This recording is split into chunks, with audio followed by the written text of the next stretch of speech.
अगर भगवान भूत अधिपति भगवान शंकर का स्मरण कर कर, पंचाक्षर मंत्र का स्मरण कर कर अगर आप पूजन में बैठ रहे हैं, लक्ष्मी पूजन कर रहे हैं, तो ये पक्का है अगर हमसे कुछ त्रुटि हो भी गई तो भगवान भोलेनाथ उसको क्षमा कर।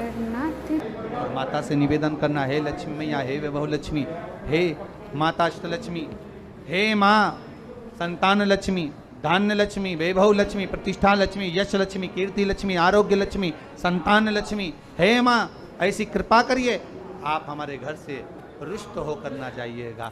ये घर, ये परिवार, ये सब आप सब ये किसी दूसरे का। माँ पूजन करते समय माता लक्ष्मी से जरूर कहें, माँ 4 साल हो गए, 2 साल हो गए, ये 2 वर्ष जो ये कोरोना महामारी में गए हैं, ये वर्ष जो बेकार निकल गए हैं, माँ हो सकता है आप हमसे रुष्ट हो गई हो, पर आज क्षमा मांगकर अपने घर में आप प्रवेश करिए। माँ आइए हमारे, आप पधारिए। महाराज कितना सुंदर संवाद है। एक साहूकार की बेटी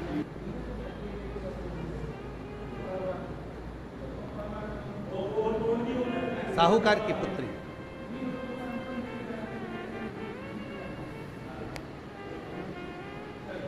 पीपल के वृक्ष के नीचे, बेलपत्री के वृक्ष के नीचे, आंवले के वृक्ष के नीचे प्रत्येक अमावस्या को दीप लगाने जाती थी। उसका नियम था।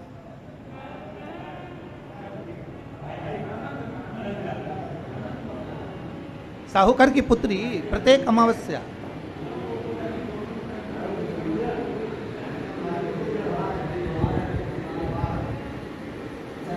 तीन दीप, जी अंकल जी, एक बेलपत्री के नीचे, एक आंवले के नीचे, एक पीपल के नीचे लगा। आज नारायण ने कृपा करी, और क्या कृपा करी कि आज सरस्वती, पार्वती और लक्ष्मी तीनों इन वृक्षों के नीचे जाकर विराजमान हो गए। पार्वती मैया तो पहले से ही बेलपत्री के नीचे है,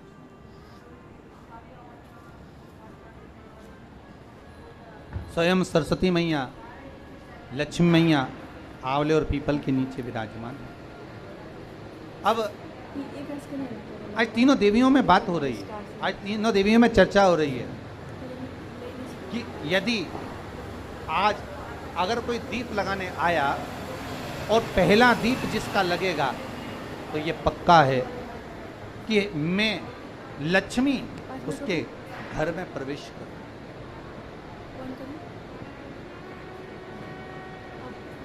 सरस्वती जी बोली, जो पहले बार दीप लगाने के लिए प्रथम में आएगा, मैं उससे अपनी सहेली बना लूंगी, उसको अपनी मित्र बना लूंगी। पार्वती जी बोली, जो प्रथम दीप लगाने आएगा, पार्वती जी कहती हैं, मैं भगवान शिव से कहकर उनका कल्याण करवा दूं। अब ये साहूकार की बेटी, वो साहूकार जो कहने का तो साहूकार था, धन पूर्व में बहुत था, पर अब इसके पास में कुछ भी नहीं बचा। देखिए, सुख दुख तो जीवन में चलता रहता है। आज सुख है, कल दुख है, फिर दुख है, फिर सुख है। ये जीवन में चलता रहता है। भगवान ने दिया, हो सकता है पूर्व में आपके पास में खूब धन होगा, वैभव होगा, सत्ता होगी, फैक्ट्रियां भी होंगी, दुकान भी होगा, धंधा भी होगा, पानी भी होगा, सब कुछ, सारी सत्ता आपके पास में होगी, पर समय की घड़ी किसने देखी है साहब? कौन देखा घड़ी को? कौन देखा पल? इसीलिए कहते हैं ना, बार बार कहते हैं, तेरा पल पल बीता जाए, मुख से जप ले नमः शिवाय, ओम नमः शिवाय, ओम नमः शिवाय। बड़ी मुश्किल से मिलता है। घड़ी, पल, समय, नक्षत्र कब बदल जाए किसको मालूम है? आज साहूकार के जीवन में था साहूकार कहने का, पर धन नहीं था, वैभव नहीं था, सब समाप्त हो गया था, कहीं पैसा चले गया, लग गया। महाराज बेटी ने वही दीप तैयार करे। दीपावली की अमावस्या नहीं थी, पर दूसरी जो अमावस्या थी उस अमावस्या पे उसने दीप लगाया। जैसे ही दीप लगाया, 3 देवियों ने आवाज लगाई, अरे सखी सुनो तो। साहूकार की बेटी बोली, किसकी आवाज आ रही है? अरे सखी सुनो तो। सखी ने कहा, क्या बात है? आवाज आई, 3 सुंदर स्त्रियां, बड़ी सुंदर युवती बनकर, सुंदर आभूषण वस्त्र पहनकर बैठी हुई थी। एक ही जगह पर तीनों बैठी हुई हैं। इसी को त्रिवेणी कहते हैं महाराज। जो त्रिवेणी का जो वृक्ष होता है उसमें 3, त्रिवेणी का जो वृक्ष होता है उसमें दिए लगाने का बड़ा महत्व होता है, तो इसी को त्रिवेणी कहते हैं। तीनों बैठी हुई थी। अब तीनों बैठी, आवाज लगाया, हम आपको सहेली बनाना चाहते, सखी बनाना चाहते, आप हमारी सहेली बनेंगी? अब इस साहूकार की बेटी को लगा ये तो बहुत पैसे वाली दिख रही हैं, धनपति दिख रही हैं, और मैं तो गरीबड़ी, और ना जाने में अगर इनकी सखी बन गई तो फिर इनको क्या मुझे देना पड़ जाए, कोई भरोसा है?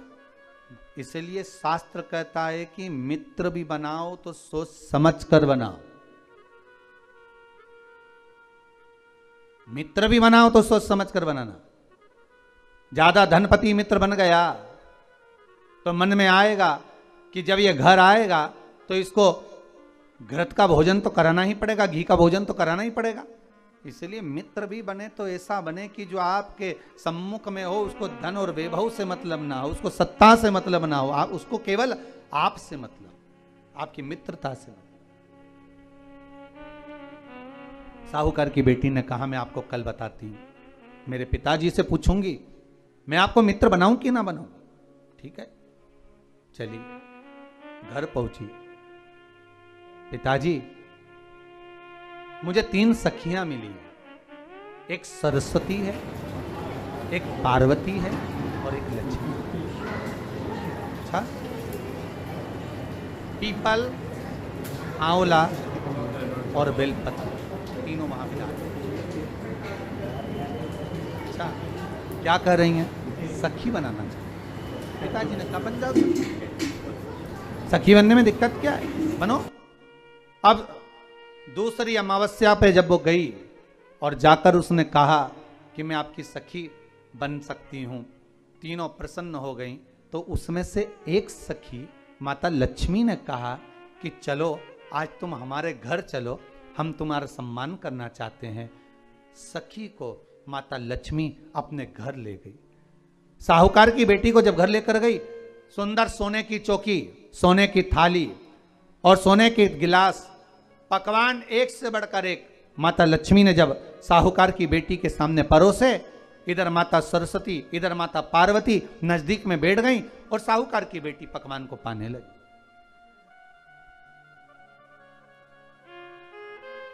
साहूकार की बेटी पकवानों को पा रही है, भोजन ग्रहण कर रही है। अब भोजन करने के बाद साहूकार की बेटी चली गई। अब जाते से ही माता लक्ष्मी जी ने कहा, सुनो सखी, अगली जो अमावस्या आ रही है, आपको मालूम है वो कौन सी अमावस्या है? नहीं। कहा, दीपमाली, दीपावली की अमावस्या, आपको मालूम है? वो पर एक बात हम आपको कहें, लक्ष्मी जी बोली, एक बात हम आपको कहें। हाँ बोलिए। हम चाहते हैं इस अमावस्या को आप हमारे घर आई हो, अगली अमावस्या को हम आपके घर आना चाहते हैं। क्या आप हमें बुलाएंगे? सखी ने कहा, साहूकार की बेटी बोली, अगर आपका मन है आने का तो आप आओ, मना नहीं है। साहूकार की बेटी हूं मैं। लक्ष्मी जी ने मन में सोचा, ठीक है, तैयारी करो। आज साहूकार की बेटी घर पहुंची तो पिताजी ने पूछा, बेटी आज बहुत देर हो गई तुझे आने में, कहाँ रह गई थी तू, कहाँ रह गई तू? बेटी कहती है, 3 सखियों के घर गई थी, आने में देरी हो गई, पर मेरी सहेली माता लक्ष्मी जी कह रही हैं कि अमावस्या के दिन मैं तुम्हारे घर में आऊंगी। तो पिताजी ने कहा क्या दिक्कत है, तैयारी करो। तो पिताजी घर में अपने खाने के लिए तो कुछ नहीं, तो माता लक्ष्मी को क्या खिलाएंगे। कई लोग कहते हैं कि दीपावली पे ना तो हमारे यहाँ घी है, ना हमारे यहाँ तेल है, ना हमारे यहाँ कपास है, ना हमारे यहाँ पर मिठाई बन रही है, ना हमारे यहाँ अच्छे वस्त्र हैं, हम क्या पहने माता लक्ष्मी को रिझाने के लिए। परशु महापुराण की कथा कहती है, अगर आपका भरोसा, आपका विश्वास, आपकी दृढ़ता परमात्मा के चरणों में लगी है तो परमात्मा लक्ष्मी पूजन की व्यवस्था भी वही कर कर देगा कि लक्ष्मी जी का सम्मान कैसे करना, आदर कैसे करना है। घर में बच्चों का विवाह होता है, टेंशन आपको होता है, परमात्मा पर छोड़ दो, भगवान विवाह कराने वाला होगा, भगवान पाणिग्रहण संस्कार कराएगा, भगवान व्यवस्था करेगा, क्योंकि जन्म उसी ने दिया है तो मृत्यु भी वही देता है। जन्म उसी ने दिया है तो पाणिग्रहण संस्कार भी वही करा देता है। क्यों सोचा? साहूकार ने कहा, बेटी तो इतनी जल्दी हिम्मत हार गई कि तेरे घर में कुछ नहीं? जी अंकल जी। गाय का गोबर ला, लीपन कर, घर को पोंछ, कचरा उठाकर बाहर फेंकिया। पिताजी घर में तो कचरा भी नहीं है कि जिसका प्रयोग करा जाए, कचरा उठाकर बाहर फेंकिया। चौक पिताजी चौक पूरने के लिए तो मेरे पास में कुछ है ही नहीं, जो दीवार पर पोत रही है वही मिट्टी को पोत दे। चौक उनके घर गई थी, सोने की चौकी पर सुंदर आनंदमय भाव से बिठाया है मुझे, सुंदर सोने की थाली में भोजन कराया है मुझे, अब मैं क्या दूं?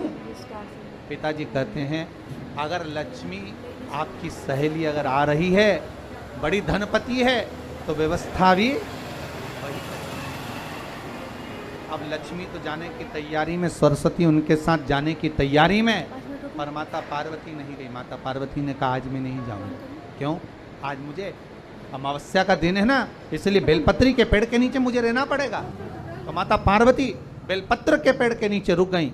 अब ये दोनों जाने के लिए तैयारी करी, लक्ष्मी और सरस्वती जाने लगी, साथ में उन्होंने गणेश जी को ले लिया, रिद्धि सिद्धि को ले लिया और साहूकार के यहाँ जा रही हैं। जैसे ही साहूकार के यहाँ जा रही थी, इतनी देर में माता पार्वती को लगा कि इसके पास में जिमाने के लिए, रखने के लिए कुछ नहीं है। माता पार्वती ने एक चील का रूप लिया और उड़ती हुई एक राजकुमारी के हार को, रतन जड़ित हार को लेकर माँ पार्वती गई और साहूकार के घर में उस फेंक दिया। साहूकार के दरवाजे पर जैसे फेंका, बेटी ने झाड़ू लगाते समय देखा कि कचरा, ये हार कहां से आ गया। पिताजी को दिखाया, अल्लाह मैं जाऊं, और साहूकार लेकर गया हार को। जो सेठ को दिखाया, महाराज ये हार तो करोड़ों का है, कोई साधारण नहीं। धन मिला तो सबसे पहले जाकर एक सुंदर चौरंग लाया, पाटा लाया, उस पाटे पर सुंदर वस्त्र बिछाया और माता लक्ष्मी के आदर की तैयारी के लिए सुंदर सुंदर घर में पकवान बनने लगे साहब। और सुंदर सुंदर पकवान बने। जैसे ही लक्ष्मी घर में प्रवेश करी, सरस्वती प्रवेश करी, गणेश प्रवेश करे, रिद्धि सिद्धि प्रवेश करी, लक्ष्मी जी ने पहला संबोधन कहा, क्यों सखी, तू तो कह रही थी कि मेरे पास में कुछ भी नहीं, फिर इतना सारा सामग्री कहां से आ गई? सखी कहती है, मेरे पिताजी कहते थे जिसके मंदिर में दिया लगाया है, जिस वृक्ष के नीचे दिया लगा कर आई है, जहां जिस देवता को पूछ कर आई है, विपदा की घड़ी में वही देवता आकर खड़े होते हैं। ना जाने कहां से हार मिल गया, ना जाने कब प्रसाद बन गया। लक्ष्मी जी ने ध्यान लगाकर देखा, आखिर पार्वती क्यों नहीं आई थी। समझ में आ गया कि एक सखी पूरी व्यवस्था करने में लग गई थी। ऐसी है मेरी माँ लक्ष्मी, ऐसी है माँ पार्वती, ऐसी है माँ सरस्वती। उनकी आराधना 3 दिन से आप पाटा लगाकर पूजन कर रहे हो। आज भी दीपावली का पूजन भी आपको ऐसे ही करना है। जितना पूजन आप